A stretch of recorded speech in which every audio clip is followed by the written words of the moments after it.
Welcome to Talk World Radio, a half-hour discussion of politics as if the people mattered. I'm David Swanson. This week on Talk World Radio, we are talking about the astonishing, accurate numbers for the total true cost of the U.S. military budget. Our guest, Greg Williams, is the director of the Center for Defense Information at the Project on Government Oversight. And the Project on Government Oversight has worked with a number of friends of this program to put out a report that is called the True Total U.S. Military Budget. And we will have a link to it up at talkworldradio.org. Greg Williams, welcome to Talk World Radio. Glad to be here. So give us the summary, the conclusions of this report that I think will be surprising to a lot of people. So really what we're trying to do is distinguish between the budget, otherwise known as complete budget authority attributed to the Department of Defense, versus all of the expenditures or all of the budget authorities that seem to be related to military activity in one way or another. And it turns out these are two very different things, which is no particular surprise to me. But every time we sit down to calculate it, it's surprising how much bigger that latter number is. And so, probably the biggest single figure that adds up to that or that contributes to that difference is the portion of the national debt attributable to military spending. And that adds something on several hundreds of billions of dollars to the total tally. And then there are other things like our nuclear weapons are all produced for us by the Department of Energy. And that also adds many billions of dollars. And so unless and until you account for all of that, you don't really have a complete picture of what we spend on the military services. And I guess what I want to take pains to emphasize is that POGO, the Project on Government Oversight, and the Center for Defense Information have not traditionally taken a stance on what portion of our national resources we should spend on the military, but we do take the position that this should be an open, lawful, constitutional, rational process. And since it is anything but that nowadays, with all of the chicanery of supplemental appropriations, appropriations via reconciliation, many years of the use of continuing resolutions, we basically don't do that kind of overarching study and have that important national discussion about what are all the things that we want to accomplish as a society. And how do we make trade-offs among them? And so when we talk about numbers, we hear from Donald Trump, who might brag about higher numbers if he knew about them. I'm not sure. But we hear from him that he's got $1 trillion a year for the U.S. military and wants to make it 1.5 trillion dollars a year.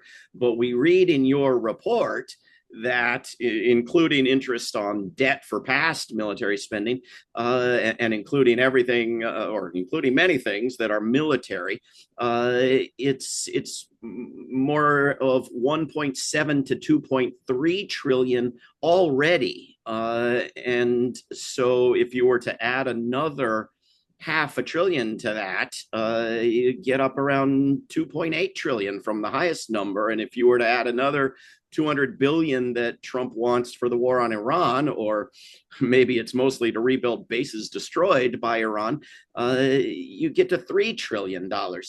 These are numbers that I think most people would simply refuse to believe, right?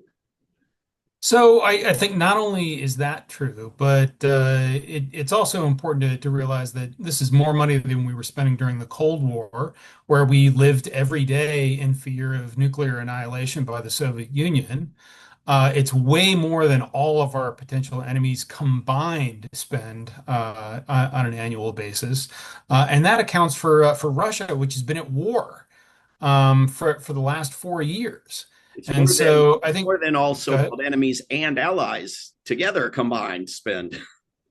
Indeed. Now, Trump and others like to use that as a source of complaint. They're not spending as much as we are, but at the end of the day, what's more important than what we spend is what we get for it. And when I think of our spending, several times as much as all of our adversaries combined, and yet still being afraid of them, there must be some problem with the way we're spending this money and what we're getting for it. We are very obviously not getting a good deal for our military dollar, and spending more of those dollars before fixing that is not going to improve that situation, I don't think. Well, those of us who believe it's counterproductive and endangers us and still live every day in fear of nuclear apocalypse because the nukes are still there and still counterproductive, think the change that's needed is quite clearly to reduce it. But we, the two of us, agree that honest facts are the first step. Like people need to know what's happening, and then we can reduce it. The one thing that some of us always struggle with is veterans benefits because it seems like the one thing that's actually good, that's actually helping someone, even though we would like everyone, veterans and non-veterans, to have health care as a basic human right like normal countries. uh, but still the amount of health care that veterans need is attributable to their being having been in the military. So I think it makes sense to include everything: veterans benefits, interest on debt for past militarism. Arguably, it just makes sense to include all of that stuff when you're talking about the cost of militarism, right? Absolutely. And as much as we would love for everyone to have good health care, I think we would all prefer not to grievously injure people first and then provide them with all of the healthcare that requires, and certainly not grievously injure them and then fail to provide adequate healthcare. Yeah. That's just a profound injustice. But the one thing that I would add to that is that much has been made of the Army having not met its recruiting goals for many years, and that having recently been turned around. Now, the primary reason I think most experts agree for that turnaround has nothing to do with the different attitudes of the Pentagon and talking about lethality and whatnot. It has to do with fixing a healthcare problem, and that is that it is hard to find many Americans willing to serve in the Army who are healthy enough to do so. Yeah. And so we sort of had to solve this problem in a kind of backwards fashion by creating special camps for prospective recruits that allow them to become healthy enough to begin to train for military service. And that, I just think it should beg a broader discussion of healthcare and perhaps even education in the United States. Yeah, and why not take a fraction of military spending and try to make the whole country healthier and more educated and so forth? Sometimes, one of the groups that does good reports on this topic, National Priorities Project, has sometimes Yeah. put out an annual report on how much spending is not just military, but sort of militaristic-ish, like including border patrol and prisons and so-called homeland security and ICE murder squads and so forth. How much of that is included in these big numbers? A significant degree. And so the National Priorities Project is one of the methodologies that we explore in this report. And one of the things that we do rather intentionally is itemize all of that so that if you read the report carefully, you could reproduce their results and see how much is attributable to that. That also, I think, uh, begs one of the points that we try very hard to make in this report, which is that some of this is subjective, and what you consider militarized, militaristic expenditures Depends on what questions you're trying to answer. So, for example, if you think having people running around with plate carriers and rifles and helmets and whatnot is military activity, even if it's being used against our own civilian population, then you should include that in your calculation of military activities. And it is. So ICE and prisons and all those things are included in some of these calculations. That's right. And again, you would it's there's no particularly easy way to summarize that, which is why this is all laid out in a 30-page report. But states giving free land and tax breaks to weapons companies are it's not included, I assume. I mean, there's always more, but um, Right. but how does this happen? How can it be that the conversation among the politicians, the president, the Congress members, and the peace and war advocacy groups across the whole spectrum, everybody talks about being around $1 trillion. SIPRI, the numbers that everybody looks at, the Stockholm Institute on Peace Research Institute, SIPRI, they've got Stockholm it at, International Peace Research sorry, Institute. Stockholm. There you go. Stockholm International Peace Research Institute. They've got it at just slightly less than $1 trillion last year, and yet it may be actually $2.3 trillion. How does this happen? Where is the extra 1.3 hiding? It's not all in the choice not to consider the debt and not to consider veterans benefits and so forth, is it? Well, I think it's largely in the choice to spend more of our legislators' time bickering amongst themselves and maneuvering for political advantage rather than getting the annual work of creating a national budget done. We have a law, for example, the Congressional Budget Act, that lays out what that process is supposed to look like and what its timetable is supposed to be. And that all gives not only legislators, but the Congressional Budget Office and the American people the opportunity to look at the entirety of federal spending and have those kinds of discussions. But if you're constantly scrambling to fund most of the government through continuing resolutions and now reconciliation, there's not really a concise way for the Congressional Budget Office to estimate, what the impact on future debt is going to be, and and to more thoughtfully characterize different kinds of spending. I mean, so what we're doing now is never looking at the big picture anymore and always just looking at these narrow chunks.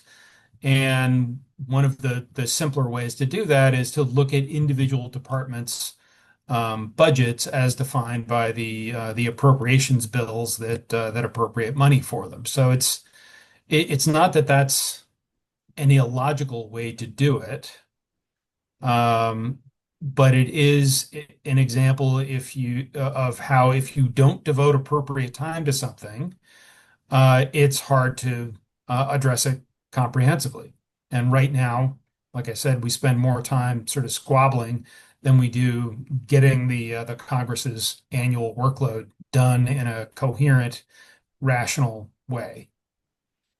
So, how do we do global comparisons? Because this is the thing people like, at least I like about SIPRI numbers, is they've got them for most countries on Earth. And you can take that enormous US number of almost a trillion and compare it with, it's almost all the other countries combined. And you can shock people with how freakish an outlier the US is on military spending, as on prisons and gun violence and so forth. But if it's actually 2.3 trillion for the United States, are all the other SIPRI numbers for all the other countries pretty right? Are they not as far off because they don't have as many veterans benefits and interest on debt and so forth? Can we still do the comparisons, or what? So yeah, so I wanted to distinguish between numbers being right or wrong versus answering different questions or representing different things. And so in part because the SIPRI numbers have to accommodate or account for all of the different ways different countries handle budgeting and things like healthcare and retirement. It's unless you want to try to find some way to translate between the way France handles retirement and healthcare versus the way the United States handles retirement and healthcare. You sort of have to peel that out. Um, and so that's one of the things that this paper tries to do is to explain how it's important to understand what you're looking at and what you're trying to compare.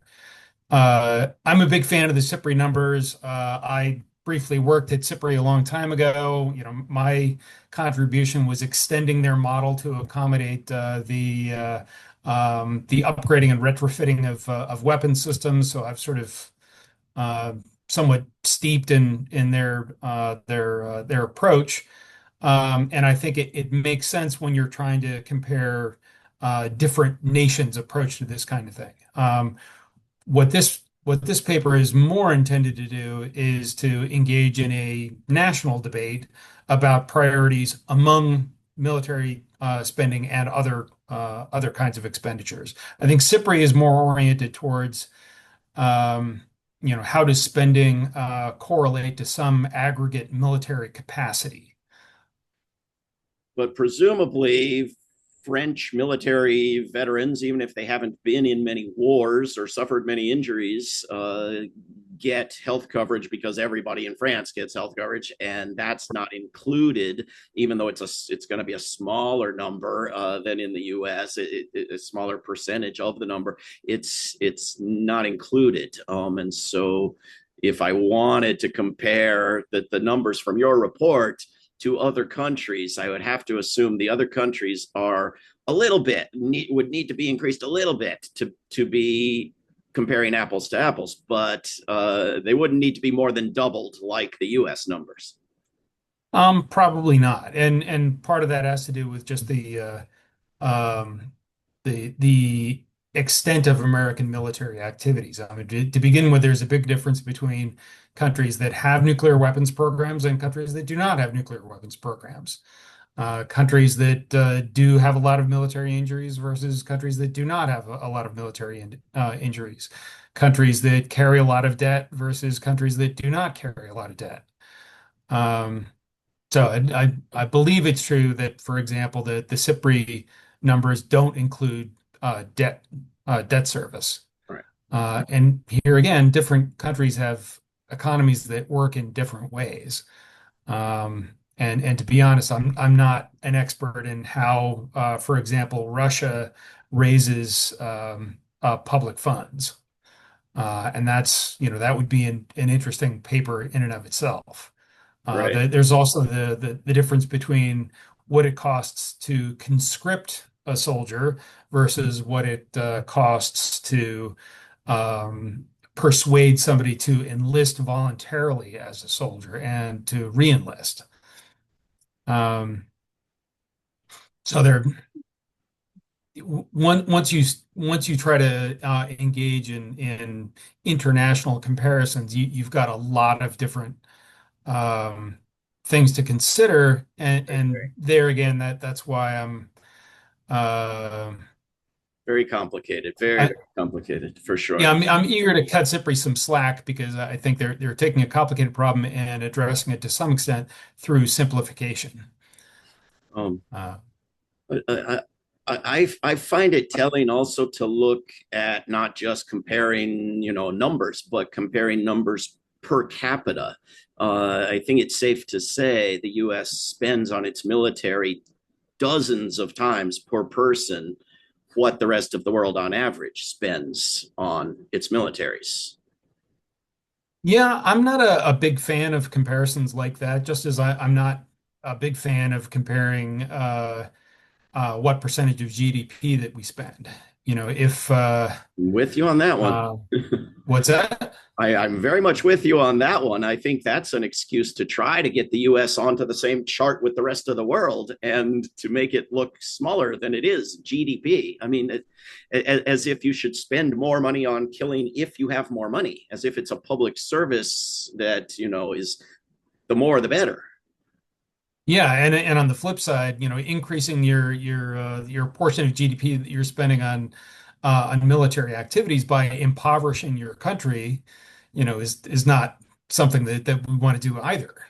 I mean, if there were a big recession in Europe, suddenly their, military spending by GDP numbers would go through the ceiling, and that's clearly not something that we want to pursue or advocate for. Something the US president wants to pursue very, very much. I don't understand the logic behind And those. Yeah. but why not? What's wrong with per capita comparisons? Well, here again, the number of people you have says nothing about the threats that you face. If your population doubles, that doesn't mean that you're facing twice the threat of from potential foreign adversaries. True.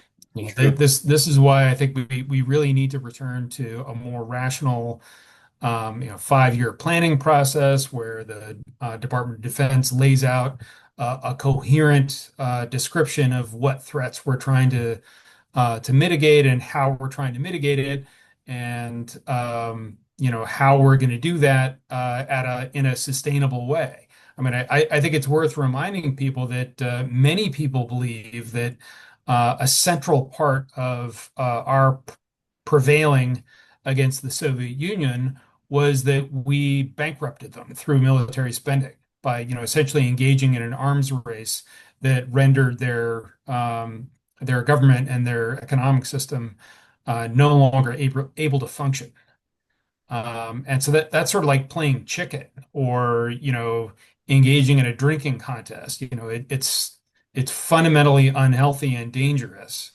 And while it does produce um, a winner, I'm not sure anyone wants to be that winner. Yeah, I'm not sure it produces a winner. But so if we're talking about these pieces of legislation that are moving through Congress and how they would make the military budget 1.5 trillion and how horrible that is, and every organization is putting out a statement against that. How do we squeeze into there the fact that we also secretly know that it's really 1.7 to 2.3 trillion already? How do we mention that important fact while talking as if it's something completely different? Well, I think anytime somebody brings up a comparison between how much the United States spends versus our adversaries, it's important to remind them, both that even by a conservative calculation such as CIPRES, we're way ahead of all of our adversaries combined. And then when you consider the toll that takes on other national priorities, you really ought to be thinking about that bigger number, that $2.3 trillion dollars.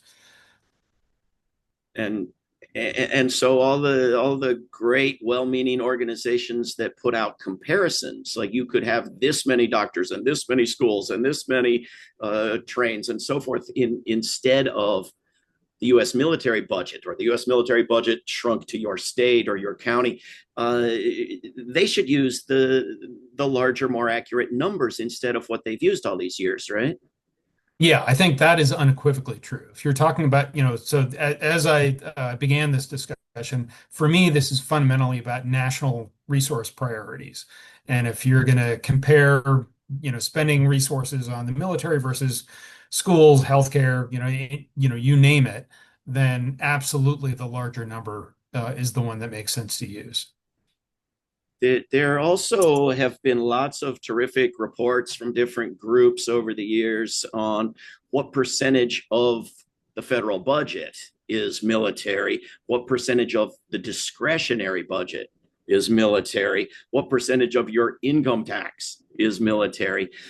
Is there anything new that we can do with those based on this report? Because this report doesn't, I think, explicitly tell us those things, or tell us even how much is discretionary and non-discretionary, et cetera.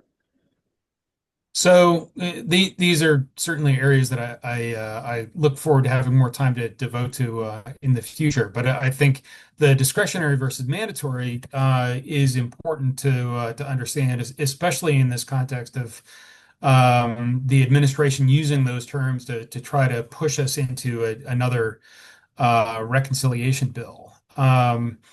It's we treat, or this is an example of how a term of art, a term that has a specific meaning, or in this case, several different specific meanings in the context of appropriations, is misunderstood to have a more conventional meaning. And so mandatory, the non-specific interpretation of that is that it must be done.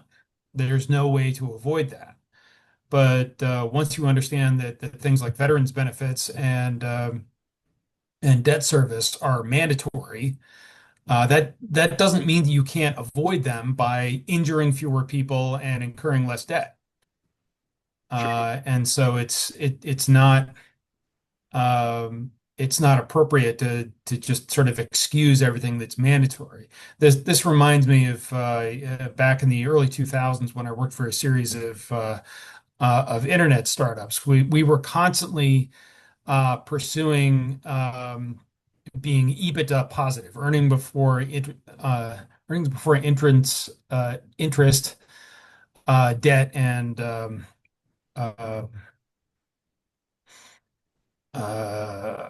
what's the another form of depreciation. It was a way it was a shorthand for being cash flow positive. Yeah.